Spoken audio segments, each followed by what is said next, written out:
नमस्कार, मैं हूं अंकुर और आप देख रहे हैं सत्यहिंदी.com। आइए एक नजर डालते हैं अब तक की सुर्खियों पर। पश्चिम बंगाल के राज्यपाल जगदीप धनखड़ एनडीए के उपराष्ट्रपति पद के उम्मीदवार होंगे। बीजेपी प्रमुख जेपी नड्डा ने उनके नाम की घोषणा की है।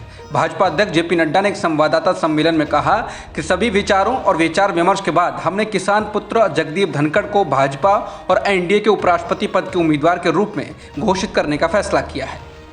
राष्ट्रपति चुनाव में विपक्ष की ओर से उम्मीदवार यशवंत सिन्हा ने कहा कि देश में लोकतंत्र तबाह हो चुका है। राष्ट्रपति पद के उम्मीदवार यशवंत सिन्हा ने शनिवार को झारखंड में मुख्यमंत्री और झामुमो के अध्यक्ष हेमंत सोरेन से मुलाकात की और अपने लिए समर्थन भी मांगा। मालूम हो कि शुरुआत में विपक्षी उम्मीदवार सिन्हा के साथ दिखने वाले झामुमो ने अब एनडीए उम्मीदवार द्रौपदी मुर्मू को समर्थन देने का ऐलान कर दिया है। हालांकि वो झारखंड में कांग्रेस के साथ सरकार चला रहा है। वहीं इस दौरान एक प्रेस कॉन्फ्रेंस में यशवंत सिन्हा ने कहा कि राष्ट्रपति चुनाव विचारधारा की लड़ाई होनी चाहिए, ना कि पहचान का सवाल। इसके साथ ही उन्होंने कहा कि जब मैंने राष्ट्रपति पद के उम्मीदवार के तौर पर प्रचार शुरू किया था तो मैंने कहा था कि लोकतंत्र खतरे में है, पर आज जबकि मैं अपना अभियान समाप्त कर रहा हूं तो मैं ये कह सकता हूं कि देश में लोकतंत्र बर्बाद हो चुका है। अखिलेश यादव के चाचा और प्रगतिशील समाजवादी पार्टी लोहिया के प्रमुख शिवपाल सिंह यादव ने राष्ट्रपति चुनाव में अखिलेश यादव द्वारा विपक्ष के उम्मीदवार यशवंत सिन्हा को समर्थन देने पर उनको घेरा है। शिवपाल ने इसको लेकर अखिलेश यादव को पत्र भी लिखा है। शिवपाल ने एक अखबार की कटिंग को ट्वीट कर कहा कि सपा के वर्तमान नेतृत्व ने राष्ट्रपति चुनाव में उस व्यक्ति का समर्थन किया है जिसने हम सभी के अभिभावक और प्रेरणा व ऊर्जा के स्रोत आदरणीय नेताजी को आईएसआई का एजेंट बताया था। पार्टी नेतृत्व के इस फैसले के विरुद्ध मेरी घोर असहमति है। नेताजी के अपमान की शर्त पर कोई फैसला मंजूर नहीं। इसके अलावा यूपी में बीजेपी सरकार में डिप्टी सीएम ने भी वही अखबार की कटिंग को ट्वीट कर कहा कि मुलायम सिंह जी को आईएसआई एजेंट बताने वाले महानुभव का राष्ट्रपति पद के लिए समर्थन कर अखिलेश जी ने एक बार फिर अपने व समाजवादी पार्टी के संस्कारों को प्रदेश के समक्ष उदाहरण के रूप में प्रस्तुत किया है। राष्ट्रपति चुनाव में आम आदमी पार्टी ने विपक्षी उम्मीदवार यशवंत सिन्हा को समर्थन देने का ऐलान कर दिया है। आम आदमी पार्टी सांसद संजय सिंह ने आधिकारिक घोषणा करते हुए कहा कि आम आदमी पार्टी विपक्ष के उम्मीदवार यशवंत सिन्हा को समर्थन देगी। उन्होंने कहा कि हम द्रौपदी मुर्मू का सम्मान करते हैं, लेकिन वोट यशवंत सिन्हा को करेंगे। तृणमूल कांग्रेस की सांसद महुआ मोइत्रा के खिलाफ अब असम के शिवसागर जिले में शिकायत दर्ज कराई गई है। ये शिकायत महुआ द्वारा असंसदीय शब्दों के विवाद के बाद किए गए ट्वीट को लेकर कराई गई है। दरअसल महुआ ने ट्वीट में मिस्टर गोगोई की तुलना सेक्सुअल हैरेसमेंट शब्द से की। संसद में कुछ शब्दों को असंसदीय बताए जाने की सूची आने के बाद महुआ ने ट्वीट कर कहा कि असंसदीय शब्दों को हटाने पर मेरी पहली नई ट्विटर सीरीज। उन्होंने लिखा, प्रतिबंधित शब्द सेक्सुअल हैरेसमेंट, इसकी जगह अब इस्तेमाल होने वाला शब्द मिस्टर गोगोई। इसके बाद असम में उनके खिलाफ शिकायत दर्ज कराई गई है और कहा गया है कि उन्होंने पूरे असम समुदाय का अपमान किया है।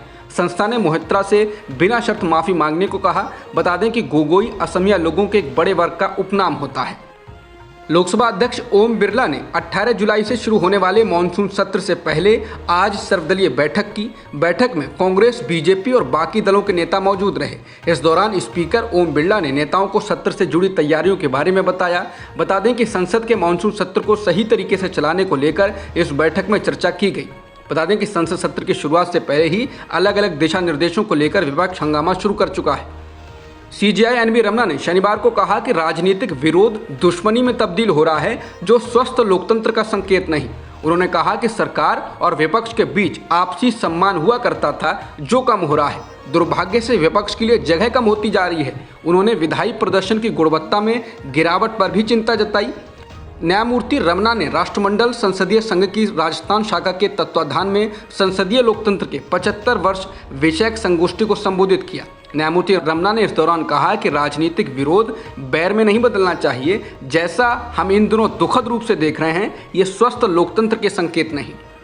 देश के मुख्य न्यायाधीश एनवी रमना ने कहा कि दुख की बात है कि देश विधायी प्रदर्शन की गुणवत्ता में गिरावट देख रहा है। उन्होंने कहा कि कानूनों को व्यापक विचार विमर्श और जांच के बिना पारित किया जा रहा है। इसके साथ ही उन्होंने कहा कि चुनौतियां बहुत बड़ी हैं। हमारी आपराधिक न्याय प्रणाली में प्रक्रिया ही सजा है। जल्दबाजी में भेदभावपूर्ण अंधाधुंध गिरफ्तारी से लेकर जमानत पाने तक और विचाराधीन बंदियों को लंबे समय तक जेल में बंद रखने की समस्या पर तत्काल ध्यान देने की जरूरत है। प्रधान न्यायाधीश एनवी रमना ने शनिवार को कहा कि देश की आपराधिक न्याय प्रणाली की प्रशासनिक दक्षता को बढ़ाने की जरूरत है। उन्होंने कहा कि आपराधिक न्याय प्रणाली में पूरी प्रक्रिया एक तरह की सजा है। हाल ही में कनाडा के एक हिंदू मंदिर में स्थापित महात्मा गांधी की मूर्ति को किसी ने क्षतिग्रस्त कर दिया था, जिसके बाद अब पंजाब के बठिंडा में राष्ट्रपिता महात्मा गांधी की प्रतिमा को बुरी तरह से क्षतिग्रस्त कर दिया गया है। न्यूज एजेंसी पीटीआई के मुताबिक कुछ अज्ञात लोगों ने रम्मन मंडी में स्थित सार्वजनिक पार्क में मौजूद गांधी जी की प्रतिमा को नुकसान पहुंचाया।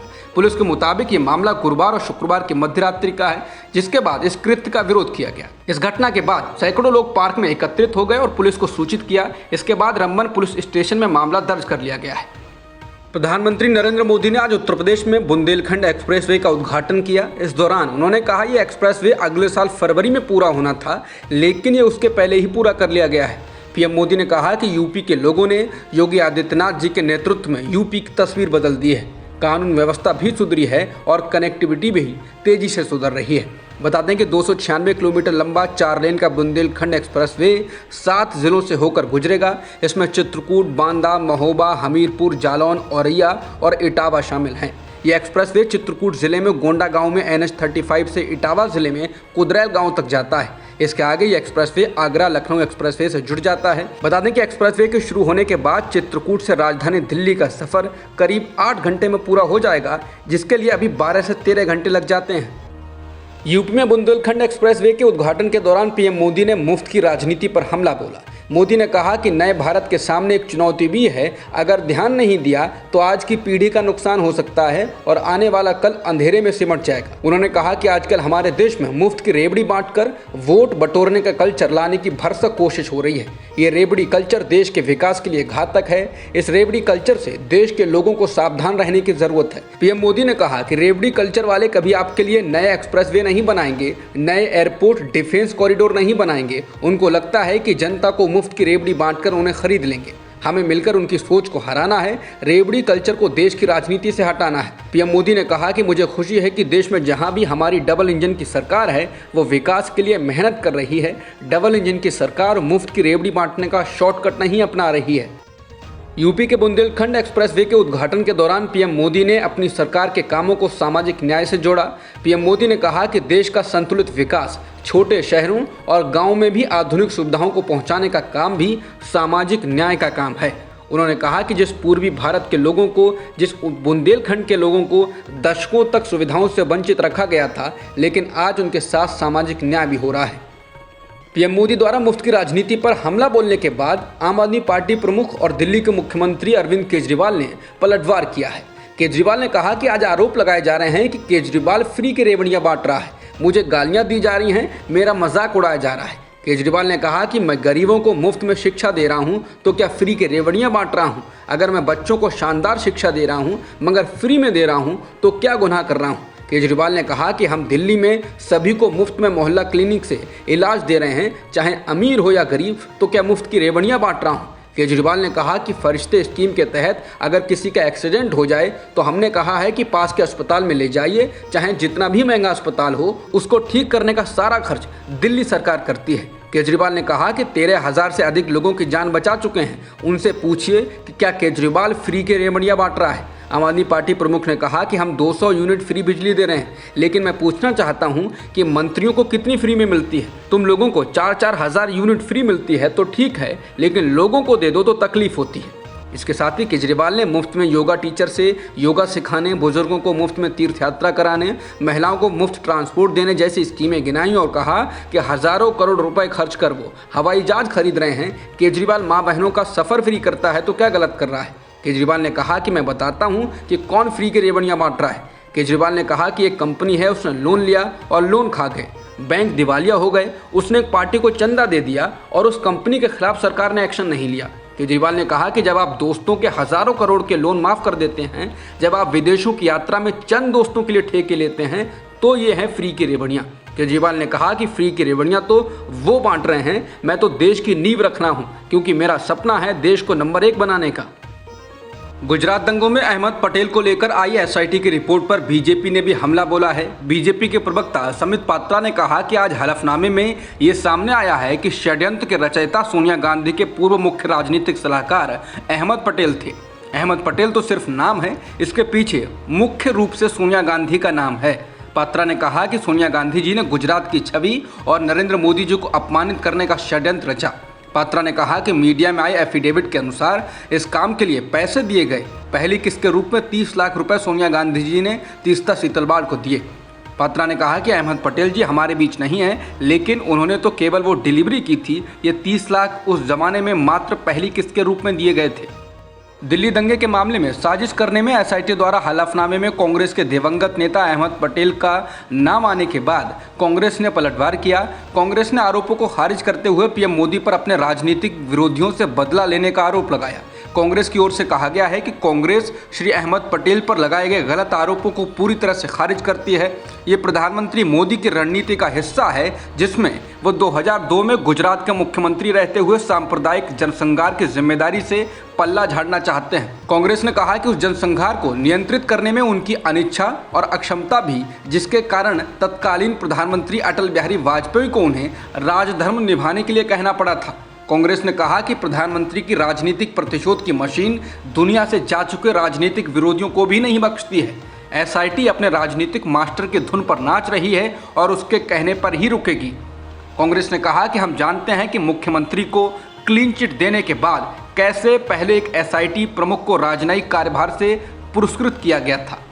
कांग्रेस की ओर से कहा गया है कि कोर्ट में चल रहे किसी मामले पर कठपुतली एजेंसियों के जरिए प्रेस के माध्यम से फैसला सुनाना सालों से मोदी शाह के दांव-पेचों का हॉलमार्क रहा है। इसमें कुछ नया नहीं है, बल्कि ये एक और उदाहरण है। इसमें एक मृत व्यक्ति को बदनाम करना और जुड़ गया है, क्योंकि वो व्यक्ति इन शर्मनाक झूठों को अब खारिज नहीं कर सकता है।